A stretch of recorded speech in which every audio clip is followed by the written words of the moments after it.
Good morning. हम देख रहे हैं प्रयोजना के पद। पिछले वीडियो में हमने प्रयोजना के प्रथम और द्वितीय पद देखे थे। आज हम देखेंगे तीसरा पद। तीसरा पद है कार्यक्रम का क्रियान्वयन। रूपरेखा बनाने के बाद प्रयोजना से संबंधित कार्य प्रारंभ हो जाता है। अध्यापक को प्रयोजना पर कार्य करते समय अपने विद्यार्थियों को केवल शिक्षा ही नहीं देते रहना चाहिए, वरन विद्यार्थियों को स्वयं कार्य करने का अवसर प्रदान करना चाहिए। तो दूसरे पद में हमने देखा था रूपरेखा बनाना। जब रूपरेखा बन गई तो रूपरेखा बनने के बाद प्रोजेक्ट पे कार्य करना प्रारंभ हो जाता है। तो जब प्रोजेक्ट पे कार्य करना प्रारंभ हो जाता है तो अध्यापक को चाहिए कि जो वो कार्य करने के लिए दे रहा है विद्यार्थियों को, तो उसमें अध्यापक को स्वयं तो समझाना, स्वयं बताना भी चाहिए, लेकिन अपने विद्यार्थियों को वो केवल शिक्षा न देने, केवल शिक्षा ही नहीं देना चाहिए, वरन विद्यार्थियों को स्वयं कार्य करने के लिए अवसर प्रदान करना चाहिए। यानी इसमें विद्यार्थियों को कार्य करने का अवसर प्रदान करना चाहिए। तो ये था कार्यक्रम का क्रियान्वयन।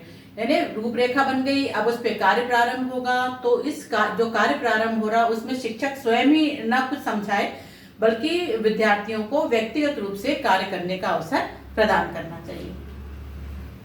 चौथा जो पद है मूल्यांकन।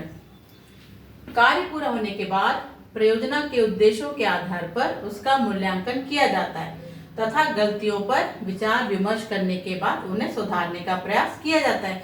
यानी जब आपका प्रोजेक्ट वर्क पूरा हो गया, पूरा हो जाने के बाद जो प्रोजेक्ट का उद्देश्य था न, जिस उद्देश्य को ध्यान में रखकर प्रोजेक्ट दिया गया था या प्रोजेक्ट कार्य दिया गया था, उसके आधार पर यानी उद्देश्य के आधार पर उसका मूल्यांकन किया जाता है और जो गलतियां होती हैं उस पर विचार विमर्श करने के बाद उन्हें सुधारने का अवसर प्रदान किया जाता है, सुधारने का प्रयास किया जाता है कि क्या गलतियां हुई, विचार विमर्श किया जाता है कि आपने क्या गलती करी, फिर यदि गलती होती है तो उसको किस प्रकार से सुधारना चाहिए। तो इस पर विचार विमर्श करके गलतियों को सुधारने के लिए प्रयास किया जाता है।